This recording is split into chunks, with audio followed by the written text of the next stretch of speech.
ABP news.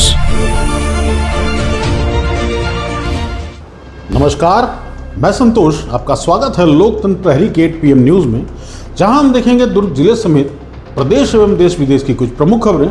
तो आइए शुरू करते हैं पहले दुर्ग जिले की खबरों से।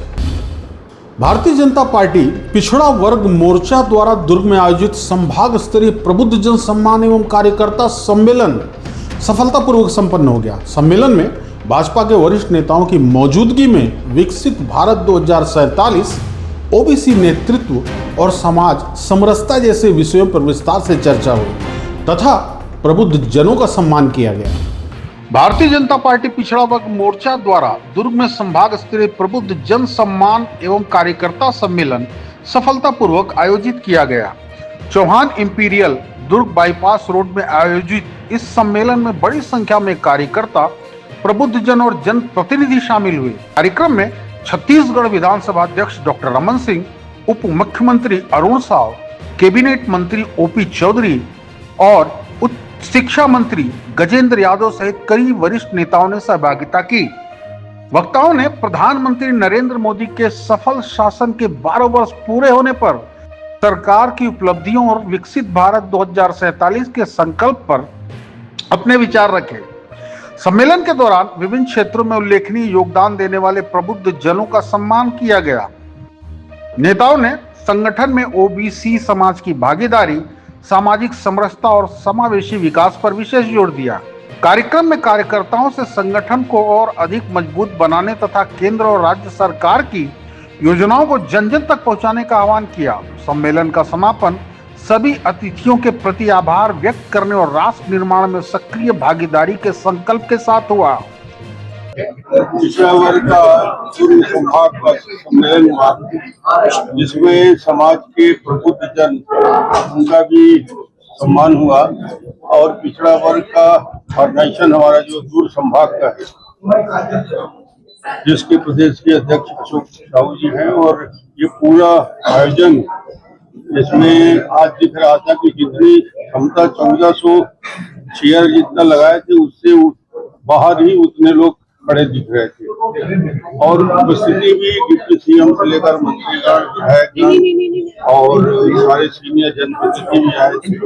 मूल उद्देश्य ये है कि भारतीय जनता पार्टी की रीति, नीति और कार्यक्रम और योजना, मोदी जी के 12 साल की यात्रा, उस यात्रा को आगे बढ़ाने का काम, ये जो कार्यकर्ता आज बैठे थे, उनके ही बदौलत लगातार तीसरी बार मोदी जी प्रधानमंत्री बने, छत्तीसगढ़ में हमारी सरकार बनी और इसको जो योजनाएं हैं उसका धरती पर क्रियान्वयन, और जो हम कर रहे हैं, कम से कम जिन योजनाओं का क्रियान्वयन धरातल पे हो रहा है मोदी जी का, उसको लोगों तक पहुंचाना, जो हमारे विष्णुदेव साहब मुख्यमंत्री जैसे से कर रहे हैं, उस योजनाओं को नीचे तक ले जाना, उन योजनाओं के बारे में जानकारी सबको है, याद दिला रहे थे कि इन योजनाओं को कितनी मजबूती से जनता के बीच रखेंगे।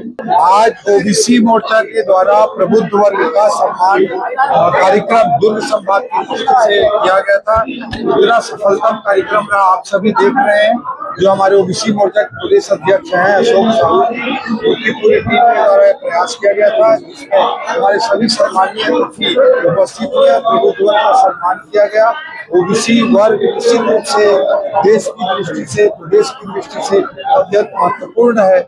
नरेंद्र मोदी जी के खिलाफ जिस तरह से ग्लोबल आजकल साजिश चल रहा है, उसकी भी हमने चर्चा की कि एक अगर ओबीसी समाज का व्यक्ति देश का प्रधानमंत्री बना हुआ है, और कांग्रेस ने तो आजादी के बाद उनको 50 सालों से अधिक मौका मिला, लेकिन एक भी ओबीसी समाज के व्यक्ति को उन्होंने अपनी पार्टी से प्रधानमंत्री नहीं बनाया। तो आज अगर नरेंद्र मोदी जी बने हुए हैं तो ओबीसी समाज और पूरा एसटी समाज, एससी समाज, पूरा भारतवर्ष, पूरा छत्तीसगढ़ नरेंद्र मोदी जी के पीछे खड़ा है। और आदरणीय विष्णुदेव साय जी के नेतृत्व में हमारा छत्तीसगढ़ विकास में नई ऊंचाइयों को छुएगा। तालियां बजती रहे मित्रों, मेरा निवेदन है। दुर्ग में आयोजित भाजपा की प्रेस वार्ता में संत श्री रविदास जी की 650वीं जयंती के उपलक्ष्य में विशेष रथ यात्रा और जागरण अभियान की रूपरेखा साझा की गई। भाजपा नेताओं ने बताया कि वाराणसी से लाई गई पवित्र मिट्टी को प्रदेश भर में पहुंचाकर संत रविदास के विचारों का व्यापक प्रचार प्रसार किया जाएगा। आज दिनांक 28 जुलाई 2026 मंगलवार को शाम 4 बजे जिला भाजपा कार्यालय दुर्ग में एक महत्वपूर्ण प्रेस वार्ता का आयोजन किया गया। प्रेस वार्ता को भाजपा दुर्ग संभाग प्रभारी एवं प्रदेश उपाध्यक्ष श्री जगन्नाथ पाणिग्राही ने संबोधित किया। इस अवसर पर पूर्व कैबिनेट मंत्री श्री अजय चंद्राकर, पूर्व मंत्री श्रीमती रमशीला साहू, दुर्ग जिले के अन्य जनप्रतिनिधि एवं विधायक भी उपस्थित रहे। प्रेस वार्ता को संबोधित करते हुए श्री जगन्नाथ पाणिग्राही ने बताया कि संत रविदास जी की 650वीं जयंती के उपलक्ष्य में उनके जन्म स्थल वाराणसी की पावन मिट्टी 36 कलशों में लाकर छत्तीसगढ़ के सभी जिले एवं मंडलों में वितरित की जाएगी। उन्होंने कहा कि इस अभियान का उद्देश्य संत रविदास के समता, सामाजिक सद्भावना और मानवता के संदेश को जन जन तक पहुंचाना है। उन्होंने संत रविदास के जीवन दर्शन, उनके प्रेरक विचारों तथा समाज सुधार में उनके अमूल्य योगदान पर भी विस्तार से प्रकाश डाला। उन्होंने बताया कि यह विशेष रथ यात्रा 29 जुलाई 2026 से प्रारंभ होकर फरवरी 22 2027 तक प्रदेश में विभिन्न कार्यक्रमों के माध्यम से संचालित होगी। इस दौरान संत रविदास के जीवन, उनके संदेश और सामाजिक समरसता के मूल्यों को व्यापक स्तर पर जन सामान्य तक पहुंचाया जाएगा। संत रविदास जी के जन्मदिन माघ पूर्णिमा तक, गुरु पूर्णिमा कल 29 जुलाई से लेकर के 22 फरवरी, आषाढ़ पूर्णिमा गुरु पूर्णिमा से लेकर के संत रविदास जी के जन्म पूर्णिमा माघ पूर्णिमा तक 6 महीने का यह कार्यक्रम भारतीय जनता पार्टी ने हाथ में लिया है, जिसमें 29 तारीख को भारतवर्ष के 51,000 मंदिरों में दीप प्रज्वलित कर मान्यवर संत प्रवर रविदास जी को श्रद्धा अर्पित की जाएगी। वहीं उनके जन्मस्थली सिर गोवर्धनपुर वाराणसी से उनके जन्मभूमि की मिट्टी का कलश निकलेगा, जिसमें हमारे छत्तीसगढ़ का भी रथ सम्मिलित होकर के वहां से कलश लेकर के हमारे कार्यकर्ता पहुंच गए हैं वाराणसी। वहां से आएंगे, बिलासपुर होते हुए रायपुर आएंगे। रायपुर के राम मंदिर में 4 दिन तक उस कलश की प्रतिष्ठा करके पूजन और अर्चन और आरती करेंगे। और 4 अगस्त को दीनदयाल ऑडिटोरियम में पूरे प्रदेश भर के सभी जिले से एक रथ जाएंगे और उन रथों में 36 भागों में विभक्त करके उस एक कलश के मिट्टी को 36 कलश हमारे सभी छत्तीसगढ़ के जिलों में जाएंगे और जिले में फिर उसका भव्य आयोजन करके वो गांवों तक जाएगा, मंडलों तक जाएंगे, घर घर उसका प्रचार करेंगे। इसी तरह हमारा संत संपर्क का कार्यक्रम है, जिसमें हम छत्तीसगढ़ में जितने संत हैं उन सभी संतों से मिलकर के संत रविदास जी के जीवन पर समाज के बीच में जाए संत, ये आह्वान करेंगे। साथ ही साथ हम छात्रावास में जाकर के बच्चों से मिलेंगे। एक यात्रा पंजाब से निकलेगी जो वाराणसी तक जाएगी, उसमें हमारा छत्तीसगढ़ नहीं है, पर हमारे यहाँ से उप यात्राएं के रूप में हम उसमें भी जाकर के सम्मिलित होंगे। और ये कार्यक्रम 6 महीने तक निरंतर संत रविदास जी के जीवन को, उनके आदर्श को, उनके कार्यों को जनता तक पहुंचाने के लिए भारतीय जनता पार्टी कर रही है। भारतीय जनता पार्टी पिछड़ा वर्ग मोर्चा द्वारा दुर्ग में आयोजित संभाग स्तरीय प्रबुद्ध जन सम्मान एवं कार्यकर्ता सम्मेलन सफलतापूर्वक संपन्न हो गया। सम्मेलन में भाजपा के वरिष्ठ नेताओं की मौजूदगी में विकसित भारत 2047, ओबीसी नेतृत्व और सामाजिक समरसता जैसे विषयों पर चर्चा हुई तथा प्रबुद्ध जनों का सम्मान किया गया। आज दिनांक 28 जुलाई 2026 मंगलवार को शाम 4 बजे जिला भाजपा कार्यालय दुर्ग में एक महत्वपूर्ण प्रेस वार्ता का आयोजन किया गया। प्रेस वार्ता को भाजपा दुर्ग संभाग प्रभारी एवं प्रदेश उपाध्यक्ष श्री जगन्नाथ पाणिग्राही ने संबोधित किया। इस अवसर पर पूर्व कैबिनेट मंत्री श्री अजय चंद्राकर, पूर्व मंत्री श्रीमती रमशीला साहू, दुर्ग जिले के अन्य जनप्रतिनिधि एवं विधायक भी उपस्थित रहे। प्रेस वार्ता को संबोधित करते हुए श्री जगन्नाथ पाणिग्राही ने बताया कि संत रविदास जी की 650वीं जयंती के उपलक्ष्य में उनके जन्म स्थल वाराणसी की पावन मिट्टी 36 कलशों में लाकर छत्तीसगढ़ के सभी जिले एवं मंडलों में वितरित की जाएगी।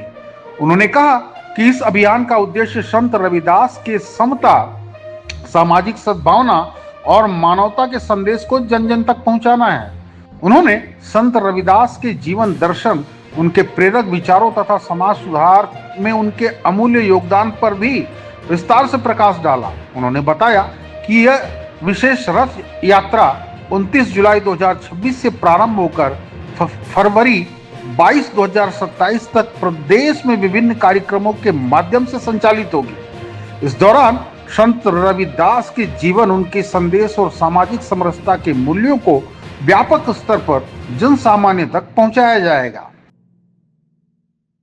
संत रविदास जी के जन्मदिन माघ पूर्णिमा तक, गुरु पूर्णिमा कल 29 जुलाई से लेकर के 22 फरवरी, आषाढ़ पूर्णिमा गुरु पूर्णिमा से लेकर के संत रविदास जी के जन्म पूर्णिमा माघ पूर्णिमा तक 6 महीने का यह कार्यक्रम भारतीय जनता पार्टी ने हाथ में लिया है, जिसमें 29 तारीख को भारतवर्ष के 51,000 मंदिरों में दीप प्रज्वलित कर मान्यवर संत प्रवर रविदास जी को श्रद्धा अर्पित की जाएगी।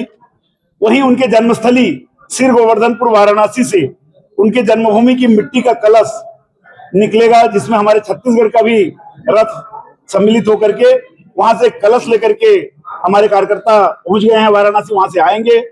बिलासपुर होते हुए रायपुर आएंगे। रायपुर के राम मंदिर में 4 दिन तक उस कलश की प्रतिष्ठा करके पूजन और अर्चन और आरती करेंगे।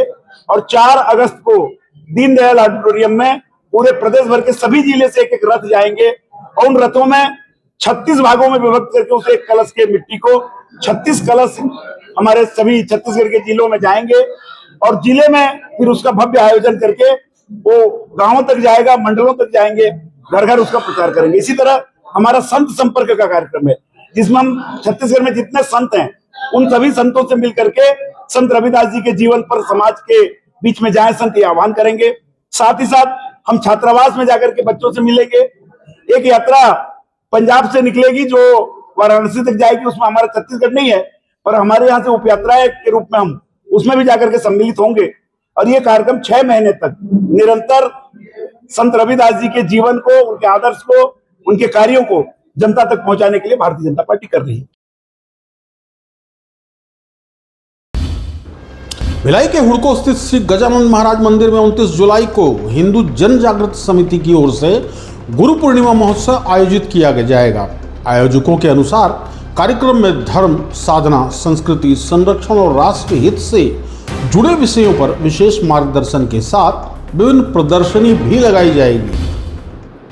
हिंदू जन जागृति समिति द्वारा 29 जुलाई 2026 को श्री गजानन महाराज मंदिर हुड़को भिलाई में गुरु पूर्णिमा महोत्सव आयोजित किया जाएगा। कार्यक्रम की जानकारी समिति के छत्तीसगढ़ एवं महाराष्ट्र राज्य संगठक सुनील धनवट ने प्रेस वार्ता के दौरान दी। उन्होंने बताया कि महोत्सव में हिंदू राष्ट्र की स्थापना के लिए संघर्ष और साधना की दिशा विषय पर विशेष मार्गदर्शन दिया जाएगा। आयोजन का उद्देश्य सनातन धर्म, भारतीय संस्कृति और राष्ट्रीय मूल्यों के संरक्षा के प्रति समाज में जागरूकता बढ़ाना है। वक्ताओं ने गुरु शिष्य परंपरा, धर्माचरण, साधना और सामाजिक एकता पर भी प्रकाश डाला। महोत्सव का शुभारंभ भक्तराज महाराज की प्रतिमा पूजन से किया जाएगा तथा श्रद्धालुओं के लिए विशेष आध्यात्मिक कार्यक्रम आयोजित होंगे। नमस्ते, मैं सुनील घनवट, हिंदू जन जागृति समिति का छत्तीसगढ़ एवं महाराष्ट्र प्रवक्ता संगठक। आज भिलाई में एक प्रेस वार्ता ली जिसमें हमारे सहयोगी श्री मेघराज यादव जी जुड़े हुए, सर्व समाज के अध्यक्ष है, कांताराम साहू जी है, कमल बिस्वाल जी है, डॉक्टर शर्मा जी यहाँ पे जुड़े हुए हैं। प्रेस वार्ता इस विषय पे ली कि हम एक बहुत बड़ी प्रमाण में गुरु पूर्णिमा महोत्सव का आयोजन छत्तीसगढ़ भिलाई दुर्ग के संत गजानन महाराज मंदिर में 29 जुलाई को शाम 5:30 बजे से 7:30 बजे कर रहे हैं। एक बड़ी प्रमाण में गुरु पूर्णिमा का महोत्सव मनाया जाएगा। बलौदा बाजार के मां महामाया मंदिर में दिन दहाड़े हुई सोने के गहनों की चोरी का पुलिस ने महज 24 घंटे के भीतर खुलासा कर दिया। सीसीटीवी फुटेज और त्वरित जांच के आधार पर आरोपी को गिरफ्तार कर चोरी किए गए सभी आभूषण बरामद कर लिए गए हैं। बलौदा बाजार के मां महामाया मंदिर में दिन दहाड़े हुई सोने के गहनों की चोरी के मामले में पुलिस को बड़ी सफलता मिली है। पुलिस ने वारदात के 24 घंटे के भीतर आरोपी को गिरफ्तार कर लिया। जांच के दौरान मंदिर के आसपास लगे सीसीटीवी कैमरों की फुटेज अहम सुराग साबित हुई। फुटेज के आधार पर पुलिस ने आरोपी की पहचान कर उसे हिरासत में लिया। पूछताछ के दौरान आरोपी की निशानदेही पर चोरी किए गए सभी सोने के आभूषण बरामद कर लिए गए। पुलिस ने बरामद गहनों को विधिक प्रक्रिया के तहत जब्त कर आगे की कार्रवाई शुरू कर दी है। त्वरित कार्रवाई और तकनीकी साक्ष्यों के प्रभावी उपयोग से मामले का जल्द खुलासा संभव हो सका। इस कार्रवाई से मंदिर प्रबंधन और स्थानीय लोगों ने राहत जताई तथा पुलिस की तत्परता की सराहना की है। रायपुर के नया रायपुर क्षेत्र से सोशल मीडिया पर एक वीडियो तेजी से वायरल हो रहा है, जिसमें एक युवक चलती बाइक पर स्टंट करता दिखाई दे रहा है। वीडियो में युवती के साथ कथित आपत्तिजनक हरकतें भी नजर आने का दावा किया जा रहा है, जिसके बाद कार्रवाई की मांग तेज हो गई है। रायपुर के नया रायपुर इलाके का एक वीडियो सोशल मीडिया पर तेजी से वायरल हो रहा है। वायरल वीडियो में एक युवक चलती बाइक पर स्टंट करता हुआ दिखाई दे रहा है। वीडियो में एक युवती भी बाइक पर सवार नजर आ रही है और दोनों की हरकतों को लेकर सोशल मीडिया पर चर्चा हो रही है। सोशल मीडिया पर कई लोग इन हरकतों को यातायात नियमों और सार्वजनिक सुरक्षा के लिए खतरा बता रहे हैं। वीडियो के वायरल होने के बाद संबंधित युवक के खिलाफ कार्रवाई की मांग उठने लगी है। हालांकि वीडियो की परिस्थितियों और सभी दावों की आधिकारिक पुष्टि अभी नहीं हुई है। मामले को लेकर लोग पुलिस से जांच कर उचित कानूनी कार्रवाई करने की मांग कर रहे हैं। अब सभी की नजर इस बात पर है कि प्रशासन और पुलिस इस वायरल वीडियो पर क्या कदम उठाते हैं। संसद परिसर में साथी सांसदों ने पेपर लीक के मुद्दे पर विरोध प्रदर्शन करते हुए पंजाब के शिक्षा मंत्री के इस्तीफे और जवाबदेही तय करने की मांग उठाई है। प्रदर्शन के दौरान शिक्षा व्यवस्था में पारदर्शिता और दोषियों पर सख्त कार्रवाई की मांग भी की गई है। संसद परिसर में पेपर लीक के मुद्दे को लेकर साथी सांसदों ने विरोध प्रदर्शन किया। प्रदर्शन के दौरान पंजाब के शिक्षा मंत्री के इस्तीफे की मांग उठाई गई। सांसदों ने कहा कि पेपर लीक जैसे मामलों में जवाबदेही तय करना आवश्यक है। प्रदर्शनकारियों ने शिक्षा व्यवस्था में पारदर्शिता और निष्पक्षता सुनिश्चित करने की मांग की। इस दौरान दोषियों के खिलाफ सख्त कानूनी कार्रवाई की भी मांग उठाई गई। सांसदों ने कहा कि छात्रों के भविष्य से जुड़े मामलों में किसी भी तरह की लापरवाही स्वीकार नहीं की जा सकती। प्रदर्शन के दौरान शिक्षा सुधार और परीक्षा प्रणाली को मजबूत बनाने पर भी जोर दिया गया। अब इस मुद्दे पर सरकार और संबंधित पक्षों की प्रतिक्रिया का इंतजार किया जा रहा है। जवाब दो, जवाब दो, जवाब दो। पंजाब पेपर लीक में जवाब दो, जवाब दो, जवाब दो। पंजाब के एजुकेशन मिनिस्टर का इस्तीफा दो, इस्तीफा दो, इस्तीफा दो। पंजाब एजुकेशन मिनिस्टर का इस्तीफा दो। रायपुर के मेकाहार अस्पताल के कैजुअल्टी वार्ड में अचानक आग लगने से अस्पताल परिसर में अफरा तफरी मच गई। सूचना मिलते ही दमकल की टीमें मौके पर पहुंची और समय रहते आग पर काबू पा लिया गया, जबकि आग लगने के कारणों की जांच जारी है। रायपुर के मेकाहार अस्पताल के कैजुअल्टी वार्ड में अचानक आग लगने से हड़कंप मच गया। घटना के बाद अस्पताल में मौजूद मरीजों, परिजनों और कर्मचारियों में अफरा तफरी का माहौल बन गया। सूचना मिलते ही फायर ब्रिगेड की कई टीमें तत्काल मौके पर पहुंच गई। दमकल कर्मियों ने त्वरित कार्रवाई करते हुए आग पर समय रहते काबू पा लिया। राहत की बात यह रही कि आग पर जल्द नियंत्रण मिलने से बड़ा हादसा टल गया। इसके बाद अस्पताल परिसर को सुरक्षित कर स्थिति सामान्य की गई। फिलहाल आग लगने के वास्तविक कारणों का पता लगाने के लिए जांच की जा रही है। प्रशासन ने कहा है कि जांच रिपोर्ट के आधार पर आगे की कार्रवाई की जाएगी। बिहार के नालंदा जिले के राजगीर थाना क्षेत्र से एक चौंकाने वाला मामला सामने आया है, जहां शादी से इनकार के बाद एक युवती को कथित तौर पर बाइक से करीब 100 मीटर तक घसीटने का आरोप लगा है। घटना का वीडियो सोशल मीडिया पर वायरल होने के बाद पुलिस ने मामला दर्ज कर जांच शुरू कर दी है। बिहार के नालंदा जिले के राजगीर थाना क्षेत्र में युवती के साथ कथित हिंसा का मामला सामने आया है। आरोप है कि शादी से इनकार करने पर युवक ने युवती को बाइक से करीब 100 मीटर तक घसीट दिया। प्रारंभिक जानकारी के अनुसार दोनों के बीच पहले से प्रेम संबंध होने की बात सामने आई है। घटना का वीडियो सोशल मीडिया पर वायरल होने के बाद मामला सुर्खियों में आ गया। वीडियो के सामने आने के बाद पुलिस ने मामले का संज्ञान लेते हुए एफआईआर दर्ज कर ली। पुलिस घटना के सभी पहलुओं की जांच कर रही है और वायरल वीडियो की भी पुष्टि की जा रही है। आरोपी की तलाश और आगे की कानूनी कार्रवाई की प्रक्रिया जारी है। पुलिस का कहना है कि जांच पूरी होने के बाद तथ्यों के आधार पर आवश्यक कार्रवाई की जाएगी। उत्तर प्रदेश के जेनजीज छात्रों ने शिक्षा व्यवस्था को लेकर राष्ट्रपति को पत्र भेजते हुए पंजाब, कर्नाटक और केरला के शिक्षा मंत्री के इस्तीफे की मांग की है। छात्रों ने आम आदमी पार्टी, समाजवादी पार्टी और कांग्रेस के प्रमुख नेताओं को भी शिक्षा के मुद्दे पर खुली चेतावनी दी है। उत्तर प्रदेश के जेनजीज छात्रों ने शिक्षा से जुड़े मुद्दे को लेकर राष्ट्रपति को एक पत्र भेजा है। पत्र में पंजाब, कर्नाटक और केरल के शिक्षा मंत्रियों के इस्तीफे की मांग की गई है। छात्रों का कहना है कि शिक्षा व्यवस्था में जवाबदेही सुनिश्चित की जानी चाहिए। उन्होंने राष्ट्रपति से मामले में हस्तक्षेप कर उचित कार्रवाई करने की अपील की है। छात्रों ने अरविंद केजरीवाल, अखिलेश यादव और राहुल गांधी को भी शिक्षा के मुद्दे पर खुली चुनौती दी है। उनका कहना है कि शिक्षा जैसे महत्वपूर्ण विषय पर राजनीतिक दलों को स्पष्ट रुख अपनाना चाहिए। फिलहाल संबंधित पक्ष की ओर से इस पत्र और मांगों पर कोई आधिकारिक प्रतिक्रिया सामने नहीं आई है। अब इस पूरे मामले पर राजनीतिक दलों और संबंधित राज्यों की सरकारों की प्रतिक्रिया का इंतजार किया जा रहा है। महामहिम महोदया, जैसा कि ज्ञात है कि विगत दिनों केंद्रीय स्तर पर शिक्षा अनियमितता के चलते शिक्षा मंत्री का इस्तीफा हुआ, उसी तर्ज पर पंजाब, केरल, झारखंड, कर्नाटक के शिक्षा मंत्रियों का भी इस्तीफा लिया जाए। जहां जहां पेपर लीक हुए हैं उनका विवरण कुछ इस प्रकार है।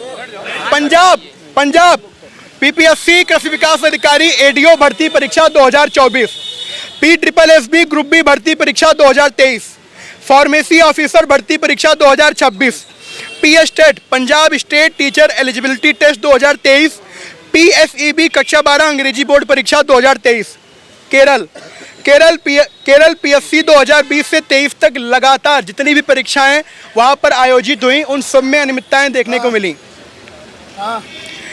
JSC CGL Jharkhand general graduate level combined competitive examination 2023-24 Jharkhand में सबसे ज्यादा परीक्षाएं लीक हुई हैं।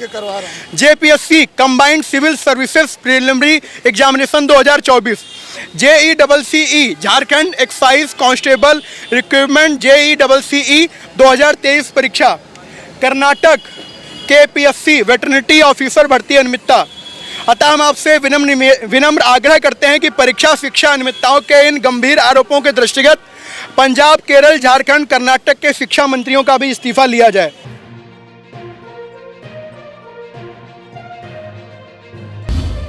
सारंगगढ़ क्षेत्र के माधोपाली पुल से रविवार शाम नदी में बही कार का 24 घंटे बाद भी कोई पता नहीं चल पाया है। कार में सवार पति पत्नी अब भी लापता हैं और प्रशासन की रेस्क्यू टीम लगातार उनकी तलाश में जुटी हुई है। सारंगगढ़ क्षेत्र के माधोपाली पुल में रविवार शाम नदी में बही कार की तलाश लगातार जारी है। हादसे के 24 घंटे के भीतर के बाद भी कार और उसमें सवार पति पत्नी का कोई सुराग नहीं मिला।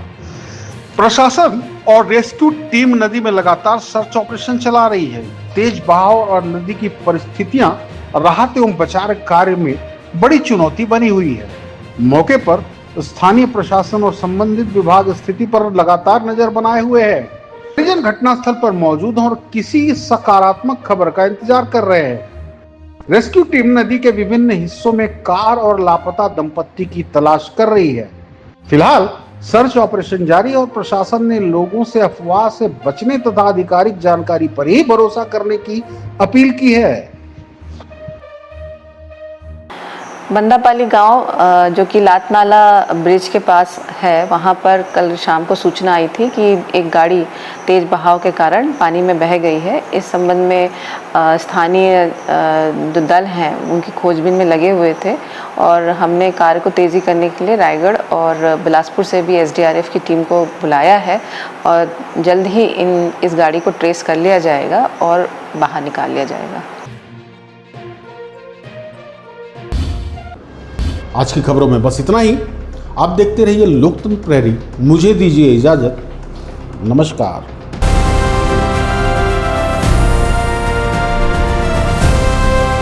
हर खबर पर नजर, सच, हिम्मत और जमीनी रिपोर्टिंग, देश, समाज और सत्य के लिए। LP न्यूज, आपकी आवाज।